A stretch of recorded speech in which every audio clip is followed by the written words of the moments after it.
What's up, diecast collectors? PJ's here. I'm back with another video. I want to start this video and say thank you to all my subscribers. I've got some ideas for a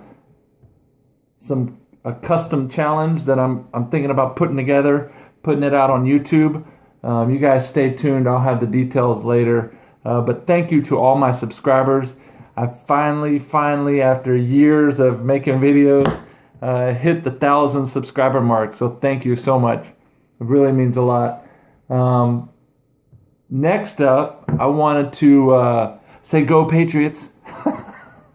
We know they're going to win tomorrow. We know that Seattle is just weak and they ain't going to win. Ain't that right, Mike? Anyways, met up with Mike Antairus King today. And we had a good time at the flea market and bought some cool stuff, and him and I made a trade. I'll get right to the trade that we made. Thank you so much, Mike. He knew that I would never find these in the store, and he had an extra set for trade. So there's the Ecto 1A. So much detail on that beast. Look at the card art. Sick. Just a awesome piece. Lovely piece. Sick. Beautiful. And then next up we got the Aston Martin DB5 from James Bond 007 Goldfinger. Pretty sick. Nice wheel choice. And the DBS that came out last time was also silver, which was pretty cool. So I think that makes 4 for the retro for 007. And believe it or not, this set catches me up to all the retros. So I'm trying to really stay on top of the retros.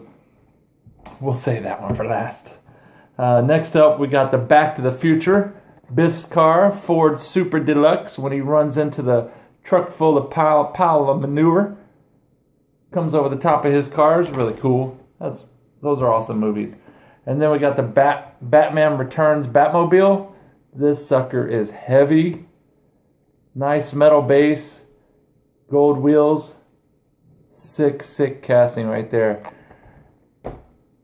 If I find these in the store, I will be picking them up because I would love to crack a couple of these. And then last but not least, the Thunder Roller from BJ and the Bear. Just a heavy casting. I don't think this piece has ever hit the store market. This is the first time in the retro entertainment. You can see that the casting is so big that they had to cover the wheels. It's a big blister. Actually, it's the same size blister, but they made it lower for the casting. So it's really cool. Heavy casting. Just a cool piece. Awesome piece. And then another piece that Mike hooked me up with was the RLC Lowriders. This is the breakaway bucket. And he sent me one of his nice Protectos too. He bought a couple of these Protectos and he wasn't too happy with how tall they were, but they're alright. They do their job. They protect the car. Breakaway bucket. Lowriders. Really cool piece. Like a Spectre Flame green. And this is numbered 2377. There's only 3,000 of these. 3,000 of those pieces. So really cool to have that. And then next up, we hit the flea market, and before we hit the flea market, I found some e-case, a little e-case bin.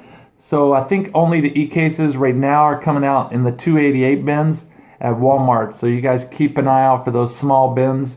They'll probably come out in the next week or so in the larger bins, but I'm not sure. Only Mattel knows, so I don't know. I just like to give you guys reports on what I'm finding and what to look for. And yep, there was Ferrari carryovers in the e-case bin. That's the e-case bin you can see right there. So I picked up a few Ferraris. Picked up 5 of them. Just regular Ferraris, really cool to have. I only had one. In fact, I gave away all the extras that I had. And so I had to replenish my Ferrari collection. So really cool. And then we got the Nerve Hammer from the e-case. This car looks like it'd be pretty fast on the track, so I'm going to give this one to my son. We're going to race it down the track and see if it can't beat one of our fastest cars that we have. Another car that came out in the E-Case is the 71 El Camino, and this says Ed Pink's Garage. That thing is beast. I like the black and pink rally stripes down the middle. Pretty cool. Looks like it needs a wheel swap though. I'll be taking care of that. Maybe something in the back too. Pretty cool casting. So I picked up 3 of them. 3 of the El Camino. And I like it. It looks like a real car. It doesn't have some blown engine in the back. Looks like a real car. So that's cool. And then there was probably 7 or 8 McLarens, and I picked up 2 of them. So one to do a wheel swap and one to keep. And this one's new for 2015. So really cool casting. I really like that one, the way they did it. Mike was right though. I don't that brown color just doesn't do it justice, but the wheel choice is really good. So good job, Mattel. And it's nice, the die cast wing on the back. Looks like, yeah. You know, sometimes they make that spoiler plastic part of the back, but that's really cool. Nice job on the McLaren P1. And then up next, a flea market haul. So we went to the flea market today, and I picked up a few pieces. Finally grabbed this one. I think this is the last Real Rider hauler from this series that I need. So that's alright. Going right into my collection on the wall. I haven't done a count. I think I'm up to like 65, something like that. I don't know, 9 times. Maybe 64, 66, I don't know, something like that. So a few more to go. I got a few more coming to me. So that's cool. If you guys have any highway haulers like this, let me know. I'll be glad to trade for them.